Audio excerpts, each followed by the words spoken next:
So this question is basically about scaling in with additional contracts. It's about cost averaging into a trade and then trying to get out of the trade at break even, right? You get this one signal that says go short, right? But obviously the market reverses direction on you, right? So you kind of get this one signal in the wrong direction. And so the key to this question is cost averaging in. So if the market goes in the wrong direction, then add more additional contracts into cost average in, so that hopefully on one of these little pullbacks here, as the market is moving around, that hopefully the markets will make a pullback and you can get out of the trade at break even, as you keep cost averaging in. All right, so that's kind of the key to this. That's basically what this question is about here. All right, so let's start setting things up here. All right, so we're going to use market entry orders here and profit targets. So this first one, so I know that this first one's going to be a 25 tick profit target. And let's see, the stop loss. I don't know what the stop loss is here. So I'm just going to make a large stop loss. And this question really isn't about the stop losses. This question really focuses more on moving the profit targets to this break-even point, right, when the trade goes against you and you're cost averaging in. Again, the key to this question is getting out of the trade at break-even. And to do that, we're going to be moving the profit targets to the break-even point to try and get out of this trade at break-even. So, but I'm just going to throw a stop loss in here just for good measure. But it's going to be a pretty ridiculous stop loss. I'm just going to set it to 100 ticks. Maybe not that ridiculous. How about 75 ticks? A little less ridiculous, but still ridiculous. There. All right, so at least we have some kind of stop loss. The way that this question is, the way that this topic is, since we're cost averaging in, we're going to need a big stop loss, right, in order to do that cost averaging in of 4 different order sets here. Okay, so let's see here. All right, so let's set up the next order set. So what I'm going to do is make a copy of B. All right, so order set A here. Right, that's going to be the first contract that goes in, and B, order B, that's going to be one of the scale in contracts, right? To cost average in if the trade goes against us. So to do that, we're going to use this place after, and Thomas is specifically using the trade signal trigger here. And what the trade signal trigger does is it looks at your trade signals, right? So it looks at your trade signals, and so after the first trade signal, so if we look at the chart here, right? So we have this short signal, then we have this long signal, right? So if this long signal, so I guess the typical way that you would use the trade signal is the first long signal, right? That would be your first, signal in the long direction, right? So that would execute order set A. Now the second you could use, so if BloodHound is giving you a second signal, you could use that with the trade signal trigger to scale in more contracts. So that's basically what this trade signal trigger option does. This option allows you to to use additional BloodHound signals to execute or scale in with additional contracts. There. All right, and we need 2 more here. So we're going to create another. Oh, and let's see, let's increase the number of contracts here. So this needs to be 2 contracts. Yep. And let's see here. So we're going to copy B. All right, so now order C, that's going to be 3 contracts. And then the entry order, well, we're going to take our trade signal trigger and adjust it to number 2. All right, so what this is doing, right, is order C, it'll get executed on the 3rd BloodHound signal, right, on the 3rd BloodHound signal. And actually, I need to make some adjustments here. I'm going to set this to either direction.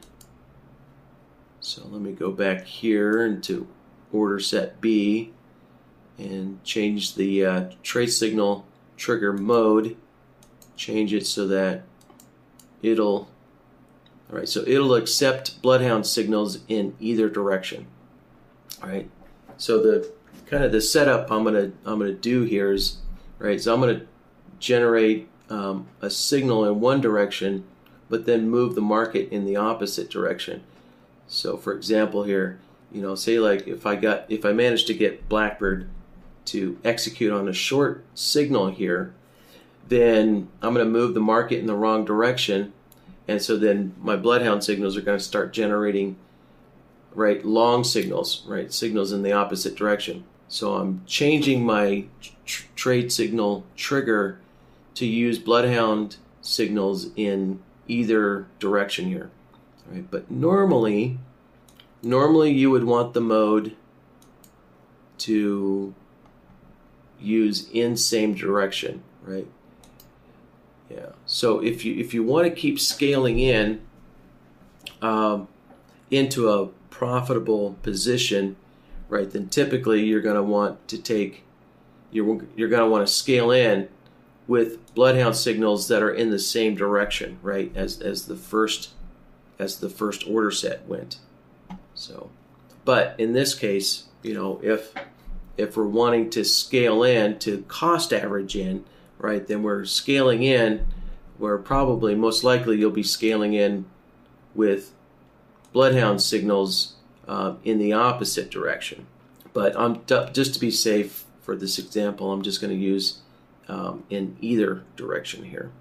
So, and all right, so that's in either direction. Okay, so I just need one more order set. So let me copy C. All right, so here's our 3rd averaging in, and that's going to be 6 contracts. And I need to go in and adjust my trade signal trigger and put that on number 3 here. All right, so number 3, in this case, what that would be is if order set A, if it executed on the short signal here, then this trade signal trigger set to number 3 means when BlackBird sees the 3rd green signal, right? So the way I have this set up is when BlackBird sees the 3rd signal after the first signal that opens the position, right? Okay. All right, so that's setting up the entry orders to scale in here. And so now the next step is to set up the profit targets to move to the average entry price, right? So that way in the hopes, again, the hopes is that the markets will, kind of have like a 50% pullback and reach that average entry price and hit the profit targets. Yeah, let's see here. All right, so when order B gets filled, right, that means we're going to have a, right, order B is going to get filled if the market moves in the wrong direction. So there's going to be a lower, so that's going to lower the average entry price. So what we want to do is move our profit target for A. So we're going to set up some trailing rules here so that, let's see, yeah, we want action closest to price, yes. Yeah, action closest to price. All right, and let's add a trailing rule. All right, so we're going to move to the average entry price. And let's see, we're going to use, so what we need to do is we need to detect when order B gets filled, and then also detect when order C gets entered and filled, and order D gets entered and filled there. So let's see. Let's take a look at order status changed. And yeah, let's see here. There we go. All right. So this order status changed, right, allows you to monitor when the other orders, right, when some of these other orders get filled, right? So what we can do is when order B, when the entry order gets filled, right? So we can see here, if we look on the list here, we can see a list of all the other orders. So there we go. So for order B, when the market entry order, when it gets filled, right, that is our indication, that is our condition that tells us, okay, we want to move this profit target to the new average entry price. So we'll set, so now the action is we want to move the profit target to the average entry price.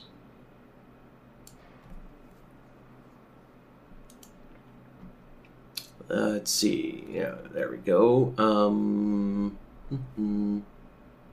We can probably leave this allow movement, leave it to both directions, but just to be safe, we can lock it.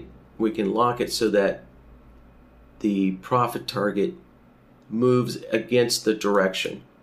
Because, you know, why do we want the profit target to go against the direction? Because remember, the whole point of this question is to move the profit targets to that lower and lower average entry price, right? So as all of these order sets are cost averaging in, right, it's lowering the entry price, and the point is to keep moving all these profit targets to that lower entry price, right? And that lower entry price is going lower, and it's going against the trade, right? We're cost averaging in because the market has gone against the trade. So the point is to keep moving these profit targets lower and lower, which is going to be against the direction of the trade. So, and let's see, repeat. Well, this particular, let's see here. Yeah, you know what? We can do this all in one rule now. Yeah, so with the new trigger menu design here, we can actually switch over to the advanced here, and I can add another order status changed trigger event.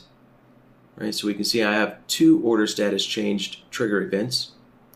So this second one, we're going to set it to order set C, right? So when the market entry order for C, when it gets filled, right, that's another indication that we averaged in again. And so we now know that there's going to be a different average entry price. Yeah. So there we go. And so then the action is going to calculate the new average entry price and move that profit target again. So, let's see here. So we will actually need a repeat. So let's see here. Yeah, we'll just put it on repeat indefinitely here. But we want to make sure that we set the only repeat when retriggered, right? So in other words, we want the repeat to make sure that these order status changed triggers are triggering before the repeat does a repeat there. So yeah, and so let's add another order status changed. So we need to monitor order D. So if the entry order for order set D, right, if this entry order for D gets filled, right, that's another cost averaging in, and so our average entry price is going to change again.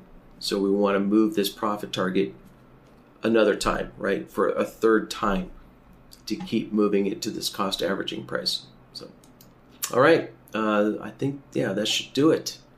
All right, so, yeah, next, let's see here. Actually, I might make some adjustments to this profit target here. And,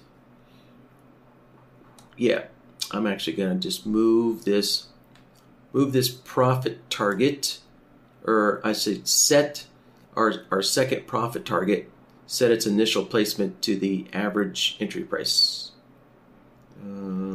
Yeah, all right.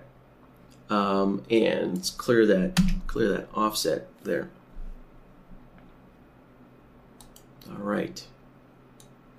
Yeah, so again, we're going to go into the trailing, set it to custom, and add a trailing roll here. So let's copy that name. All right, pop that in there. All right, and basically we're just going to set up the same trigger rules, right, for order B as we did for the profit target for A. So let's click on Advanced, and let's see. Oh, let's add. Let's see. Yeah, we'll just set the mode to any. And actually, let me go back here to our first profit target, and double check. Let's see the mode. No, yeah, we don't want the mode set to all simultaneously. Let's just set it to any. Yeah, because really, if any of these, when any of these order status changed triggers, whenever they get triggered, if any of them get triggered, that's, yeah, we're just waiting for any of these triggers to get triggered in order to move our profit target to the new average entry price. There. All right, so let's go to our profit target for B. And let's see here, open up the trigger there, and then let's add an order status changed. And let's see, so this is profit target B, so we want to monitor if order C enters into the market. So there we go. And now let's add another order status changed. And we also want to check to see if order D gets filled. Right, the entry order for D gets filled. All right. Yeah. So if C goes in and D gets entered in, then we want to move, right, our profit target for B, we want to move that to the new average entry price. So let's set this to average entry price. And again, we'll just, again, we can probably leave this in both directions, but I think, again, just to be safe, we'll make sure that it moves against the direction of the trade. Because again, the point of this question here is to keep moving these profit targets, towards the new lower average entry price. And repeat. Let's set this repeat to indefinitely again. Yeah, there we go. All right, and we'll need to do this, let's see, one more time here. So for order C, again, let's see, I'm going to adjust the initial placement and just move it to the average entry price and clear out the offset there. And let's go into the trailing actions. Set it to custom. All right, let's paste in that our order or our trailing rule name. There we go. And let's open up the trigger. Set the type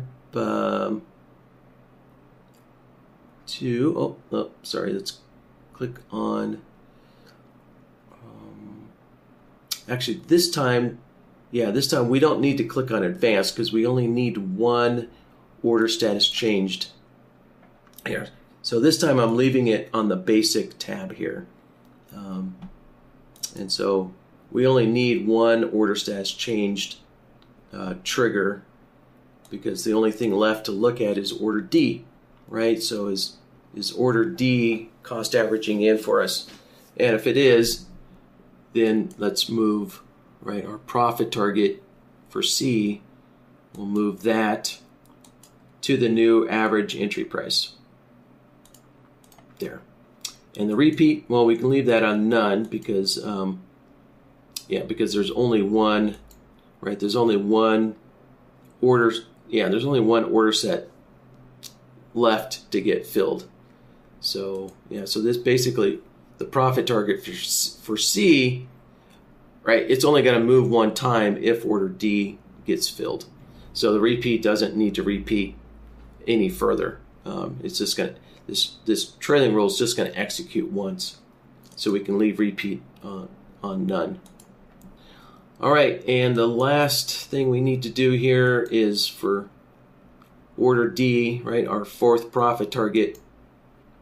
Let's just make sure it's going to be placed on the average entry price there. All right, and set the offset to 0 again, clear that out. Okay, so there is our profit targets all set up. Okay, now the last question on this from Thomas is, right, so we have order B, C, and D, right, all set as a scale in. So they're all going to be waiting to scale in. So the key is making sure that, or another key to this question is making sure that that these entry orders for B, C, and D, that they're going to go into a pending state, right? So for example, order B, it's going to be placed after we get another trade signal. So so B is going to go into a pending state, right, waiting for this second BloodHound signal to occur, right? So we need to come up with a way to cancel order B. We need to cancel it out of that pending state, right? So a pending state is different from a working state, right? So remember, these are market entry orders, right? So they're not orders sitting up at the market waiting to get filled like a limit order would be, right? So, but this order, this entry orders, it's in a pending state, waiting for this BloodHound signal condition to become true. and then BlackBird can submit it. So we needed a way to cancel, to tell BlackBird to cancel order B, C, and D, cancel it out of that pending state whenever a profit target gets filled, right? Because remember, these profit targets, when they get filled, then that means we got out of that trade at break even. And so at that point, we don't want any further orders to go in, to get placed. We basically want to kind of flatten out all these pending orders. So let's see here. So the cancel after, so simply we can, Thomas had suggested, I was going to pose this question back to Thomas to see how he wanted to do this. And he let me know that, let's see here, I'll just put this on any, that we're actually going to, instead of using a delay, once again, we're going to use an order status changed. Yeah. So we'll monitor the profit target for A, right?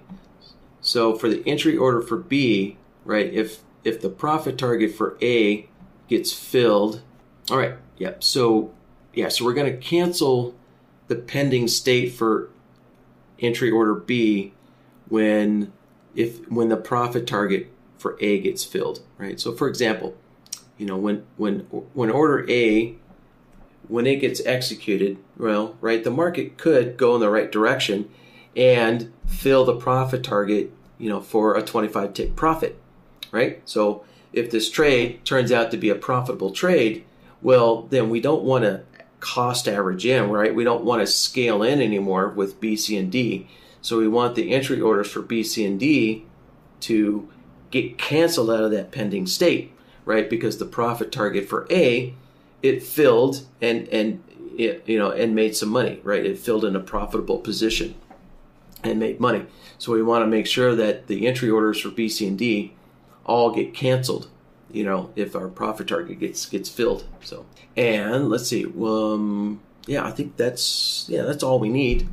Yeah, so order B, C, and D, all they need to do is monitor when that profit target for A gets filled. Right, so even if order B gets placed in, gets filled, gets entered into, well, the profit target, remember the profit target for A, it's going to get moved down to that new lower average entry price.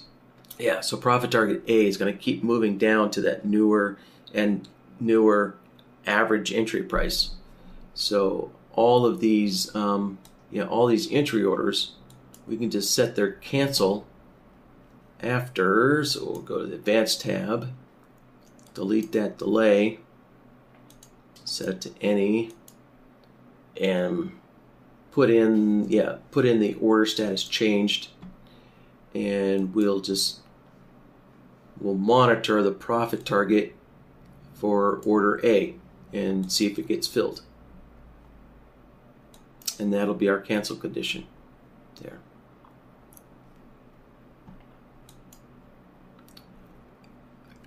And we'll do this one more time. Set up our cancel condition. Get rid of the delay.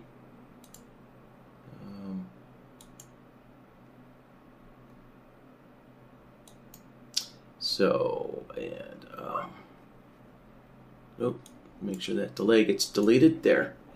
All right, so order status changed. Again, let's monitor the profit target for A, and that's our condition, right? So again, when the profit target for order A, when it gets filled, that is going to cancel the pending state of the entry order for D.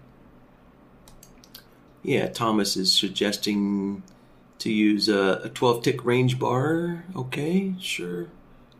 Oh, okay. So let's see here. So Thomas is letting me know that the trade signal trigger. So let's see. Let's open this up. The trade signal. So our placement, right? Our place after condition. These trade signal trigger. So for Thomas's case, he needs it set to in the same direction for his BloodHound signals. All right. Yeah. So Thomas, when you get a copy of this file, you'll just have to go and change this.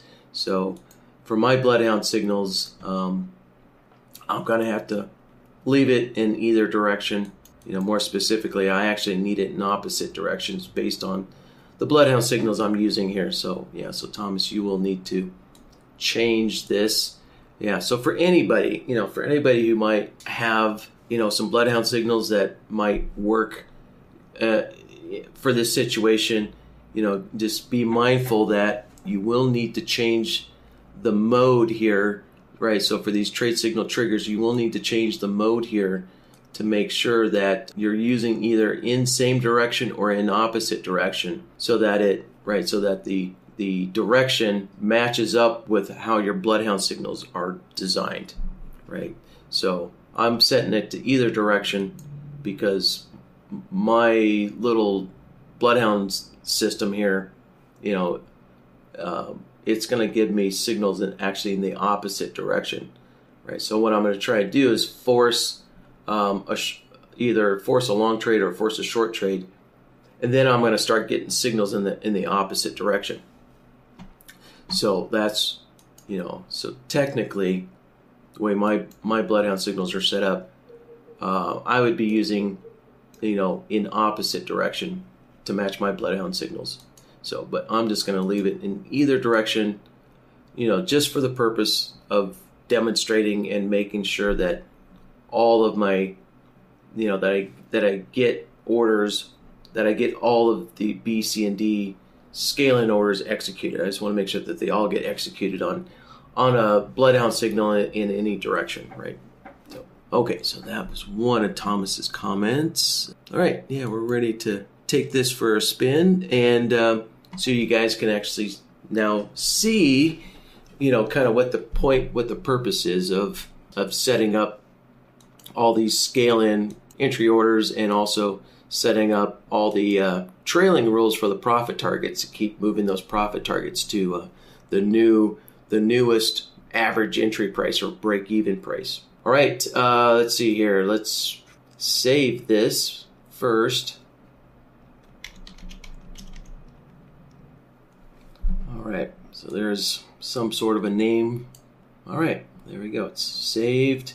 Oh, before I get going too far, I need to remember to change the calculate mode here. So let's disable BlackBird and put our calculate mode back to on bar close. There. And let's see here. One last thing. Let's see, on oil. Yeah, I'll make this a little larger chart here. Although the bar size really doesn't matter. All right, so let's see here. We've got. Let me move the market up.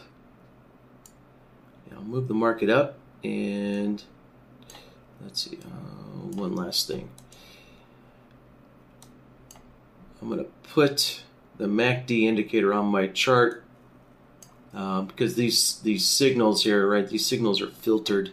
I'm using the MACD as a simple filtering mechanism for these signals, so it's going to be helpful for me in order to control the signals to take a look at the MACD, see if that MACD is above or below the zero line. All right, so let's turn this auto trader on. And let me move the market down, and I should be able to generate a short signal. There we go. All right, so there's our first order, and now I'm going to move the market up.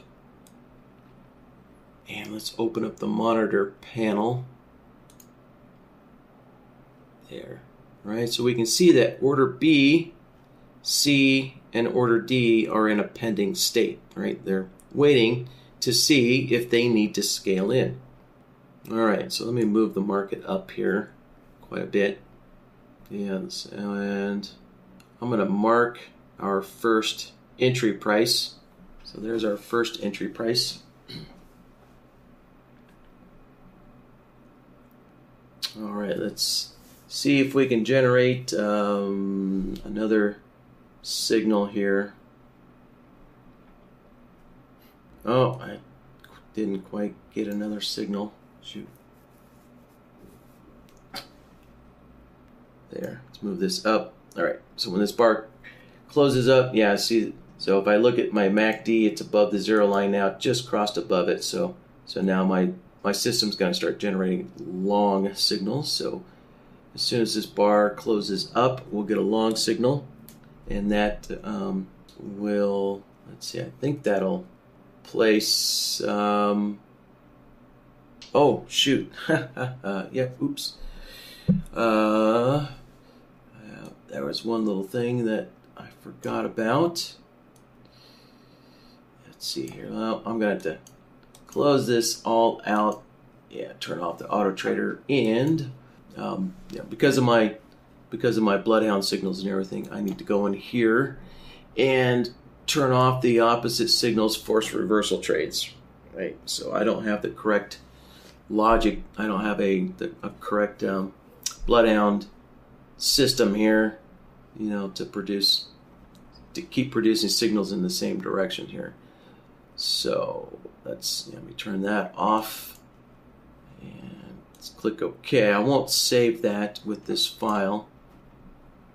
All right, let me turn the auto trader back on.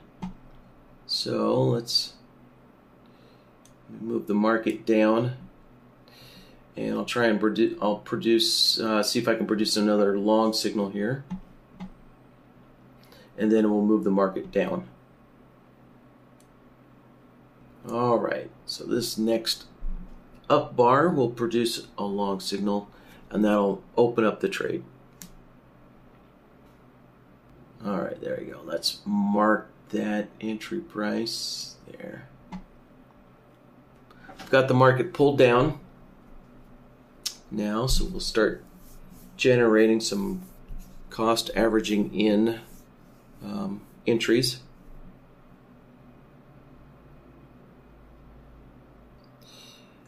This is going to, yeah, let's see, the MACD is still above the 0 line, so when this bar closes, it'll produce a long signal here. Yeah, there we go. And oh shoot, darn, I let the market, oh, let me pause this. Yeah, I let the market hit that profit target. And also, see, I'm noticing here this profit target for A actually moved to its entry price. Yeah, so interesting. So BlackBird didn't have the average entry price yet. So, all right, let's yeah, so let's make some adjustments here. Well, actually, yeah, I'm going to run this again and just kind of see what we have here. But first, I want to, let's see, I'm going to knock this back down to a 5 range chart because it's just taking too long to wait for these 10 range bars to form. So I'm going to make this a faster moving chart there. All right, so let's turn BlackBird on, and let's see, my MACD is still above the 0 line, so I should be able to generate a long signal to open up a position. All right, there we go. So now let me move the market down against the trade.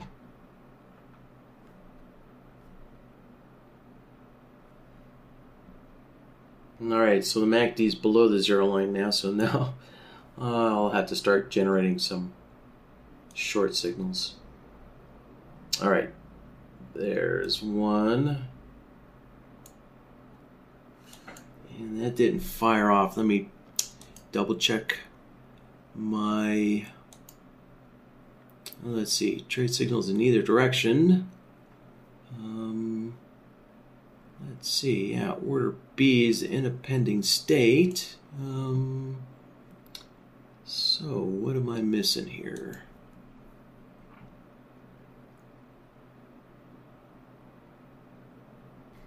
Let's see, let me go in here and I'm going to enable the debug messages so I can see what's going on, what I'm missing here. Let's see.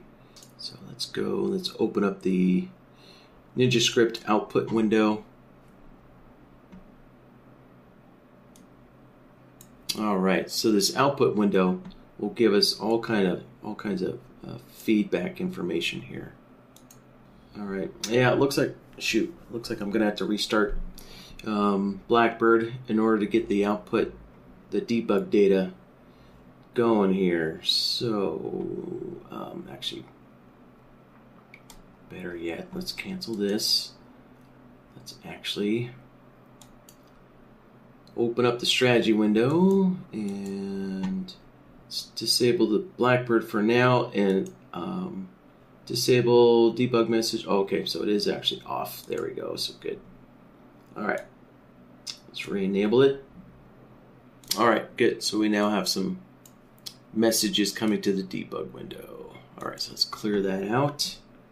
And let's generate a signal.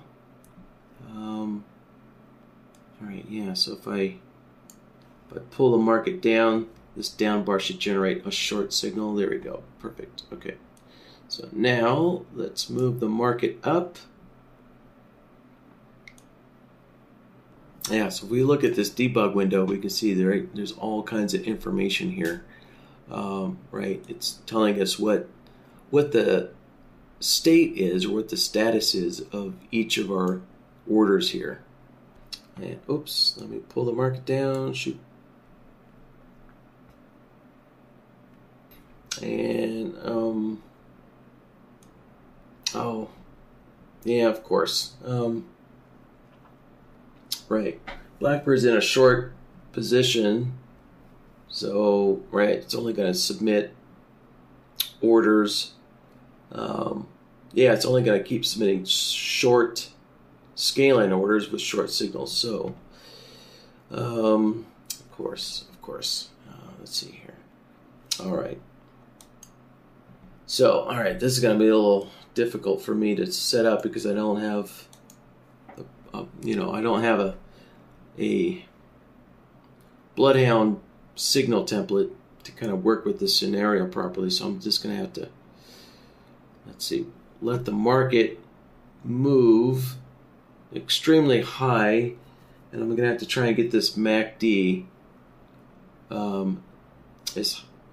as far away from the zero line as I can. So I need to move this MACD up as high as I can so I can generate a bunch of signals in the same direction here. So and if the MACD crosses that zero line, then I'm going to start getting signals in the opposite direction, which then BlackBird will stop submitting the scaling contracts here. All right, I'll wait for a few more bars to go by, and then we'll see. Hopefully I can start generating a bunch of long signals while pulling the market down. That's going to be the trick. Pull the market down and generate long signals before the MACD crosses that zero line. All right, so let's try this now. All right, there's one. Let's pull the market. Come on. Say, sometimes it's so hard to pull that trend slider down.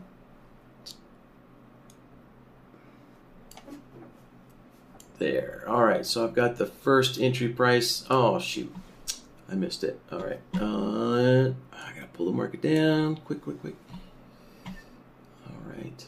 Let's see. All right, that was our first entry price.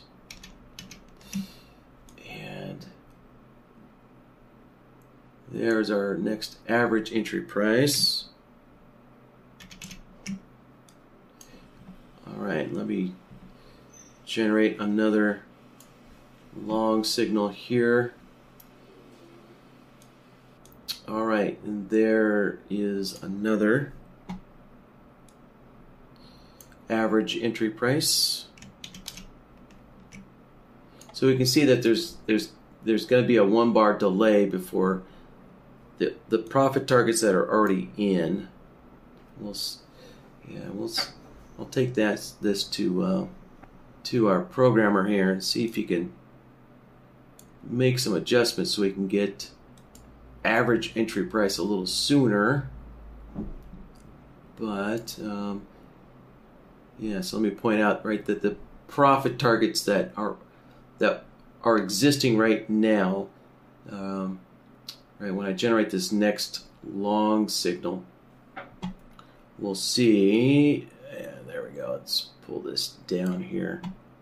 Yeah, right. So the profit target that just went in, it went into the average entry price, but the previous profit targets, right, need to wait for another bar to close before the trailing rolls can catch up and recognize that new average entry price there. So, all right, let's see. Order C. Order C didn't move yet. Oh, yeah, order C didn't move yet because I had the repeat set to none. Yep, so I need to make that adjustment there.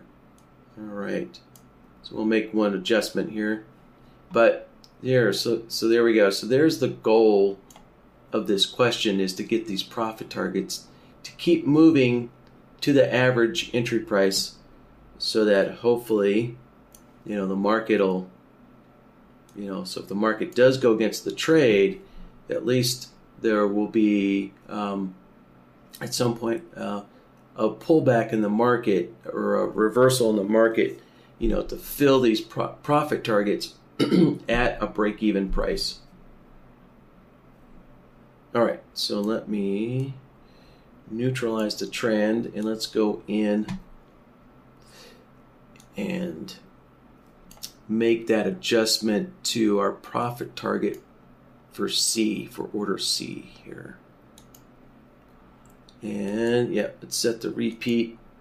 I guess it's, instead of leaving it on none, I guess it's safer just to leave it on repeat indefinitely. Yeah, so that this trailing roll keeps getting the opportunity to keep adjusting here. And actually, let's try something else here. Let's set this repeat.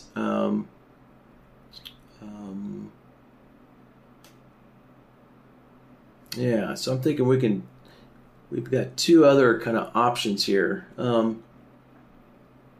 We can have this repeat kind of check things, every couple of seconds to move that profit target. Or we could just do a little check and see, every time price moves a few ticks. Also have this evaluated, every time price moves a couple of ticks. There. Yeah, let's make that little adjustment here. Try and get these profit targets to move a little faster, a little sooner, instead of waiting for the bar to close to move the profit targets. Let's try and get them to move a little faster here. So we'll just say every tick of movement.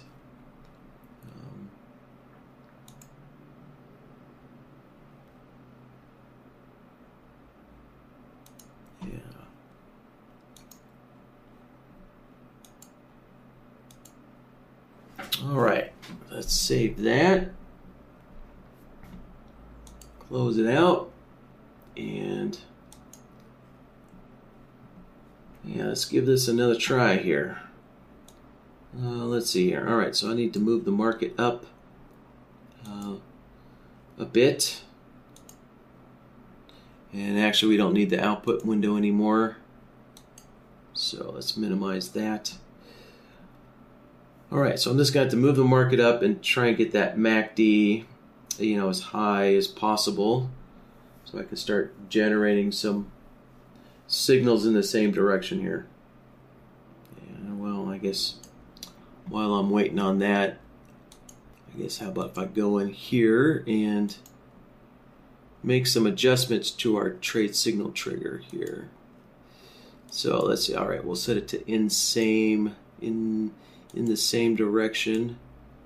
Change this mode here.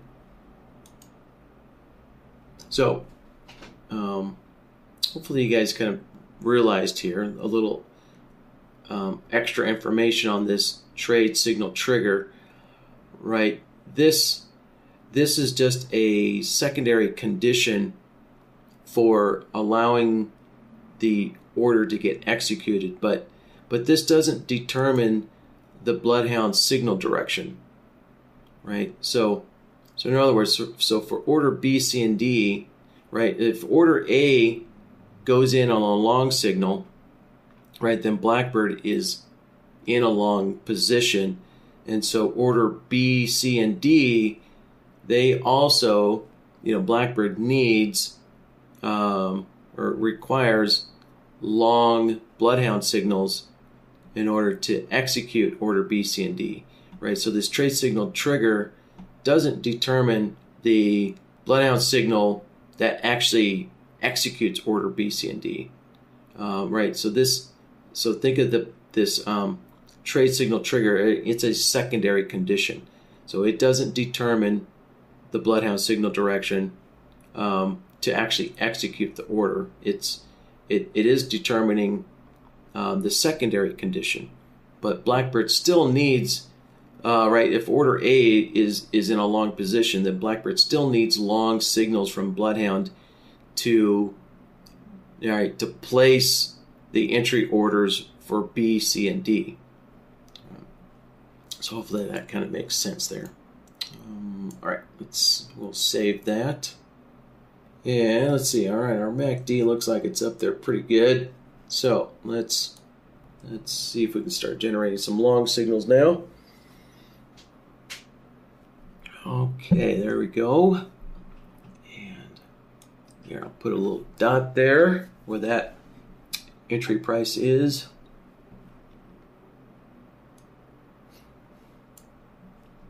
All right, we should get another long signal here soon. There we go. Pull this down.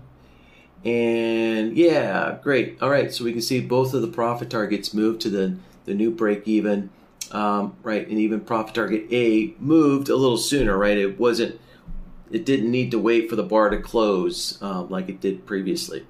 So we kind of reduced that little bit of delay.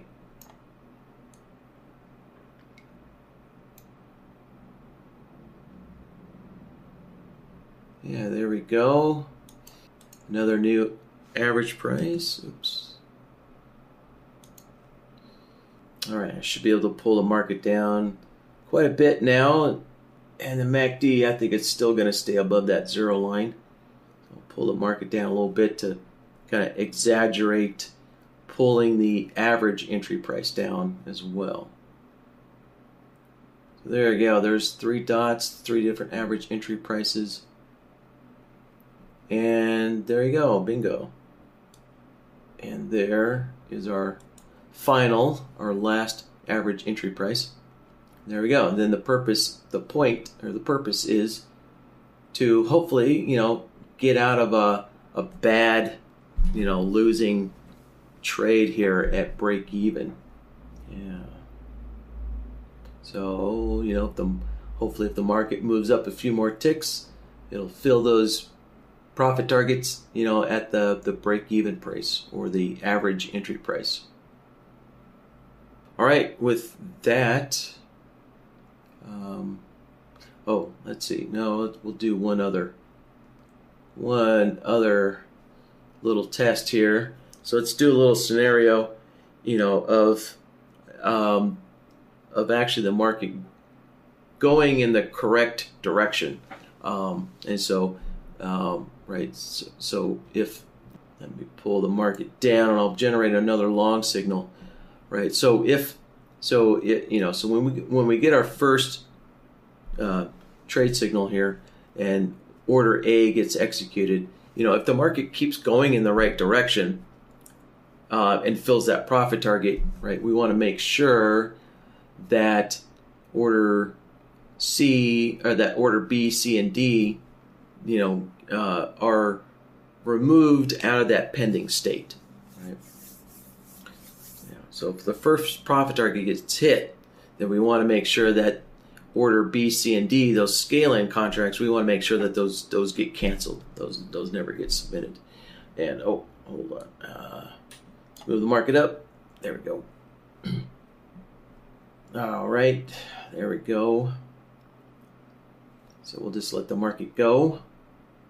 Actually, we'll just pull our profit target down a little, so reduce the time. All right, and let's generate another long signal. MACD is still above our 0 line, just barely, so we're in good shape to generate another long signal here. And so we want to make sure that order A goes in again, not order B, C, or D. And there we go. There's order A again. All right. So, good. Let's see here. I wonder if we'll do one last little test here. I'll try and get order B to get filled, and then get those profit targets hit at break even, and so that orders C and D are canceled. It's gonna be a little tricky because the MACD is it's really close to that 0 line, so I may not be able to produce another long signal here. We'll see. All right, I think we're in good shape. When this closes, we should get a long signal. Great.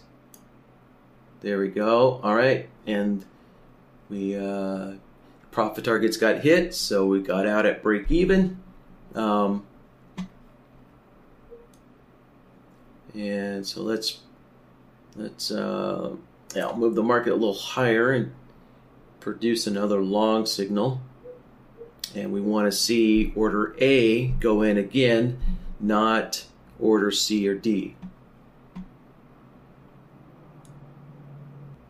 All right, so I have to generate a reversal bar. There we go. Now move the market back up, and our MACD is still above that 0 line, so this will produce another long signal.